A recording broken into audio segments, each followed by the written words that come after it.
Okay, example 2, given parallelogram ABCD. Once again, it's a parallelogram, so all the parallelogram properties are alive and well in this problem. They're with measures of angles A, B, and C, and they've given us that measure of angle D is 114 degrees. So, B and D are opposite angles. So B is opposite the angle that's given, right?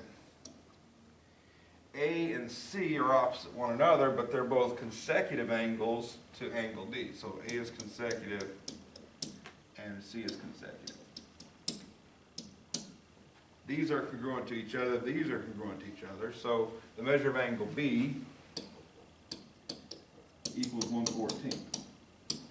There's no equation to write there, it's just that's the property. Opposite angles are congruent. You know one angle, you know the other angle. The property about C and D or A and D is consecutive angles are supplementary. I know that measure of angle A plus measure of angle D is equal to 180. So again, there's a property that creates an equation. I should write the equation and solve the equation.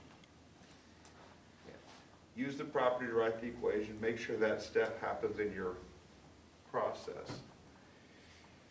If I have this equation, how do I solve it? Bring the 114 over. So minus 114 comes over here. So measure of angle A is equal to the difference of 180 and 114, which is positive 66. And once we know A is equal to 66 degrees, just like we found angle B, angle C is opposite angle A, so measure of angle C must also be 66. You also have the option of angle C plus 114 equals 180, solve it the same way, but once you know A or C, it's easy enough, just use the opposite angles congruent property to get the other one.